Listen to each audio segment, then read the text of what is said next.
লায়াস্তাখলিফান্নাহুম feel আরদি কামা ইস্তাখলাফাল্লাযীনা মিন ক্বাবলিহিম। আসসালামু আলাইকুম ওয়া রাহমাতুল্লাহি ওয়া বারাকাতুহু। প্রিয় দিনী ভাই, আপনি জানতে চেয়েছেন যে আপনার সূরা ফিল থেকে শেষ পর্যন্ত মুখস্থ রয়েছে। তো আপনি যদি সালাত আদায় করতে চান আর প্রত্যেক রাকাতে একটি করে সূরা পড়তে চান, তাহলে এমন হতে পারে যে প্রথম রাকাতে ছোট সূরা, দ্বিতীয় রাকাতে বড় সূরা হয়ে যাচ্ছে। আসলে আমাদের বুঝতে হবে সূরা মিলানো এটা কি ফরজ নাকি সুন্নাত।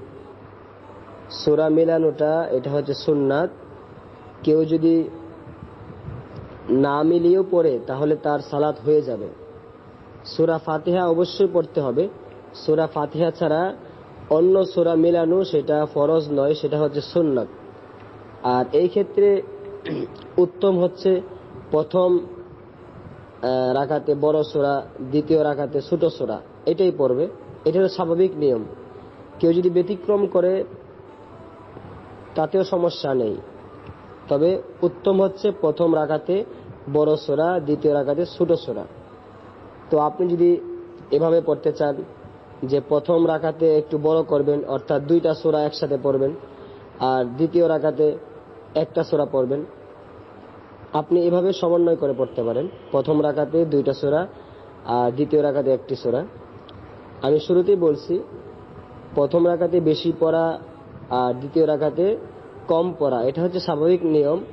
এই নিয়মটা ফলো করা অবশ্যই ভালো। কেউ যদি এর ব্যতিক্রম করে তাতেও সমস্যা নেই, তবে উত্তম হচ্ছে প্রথম রাকাতে বেশি পড়া। আর আল্লাহ রাব্বুল আলামিন বলেন, ফাকরাউ মা তায়াসসারা মিন, তোমাদের যেখান থেকে ইচ্ছা সহজ হয়, তোমাদের যেভাবে সহজ হয় তোমরা সেভাবেই সেখান থেকে কোরআন পাঠ করো। তো আশা করি আপনি উত্তরটা বুঝতে পেরেছেন।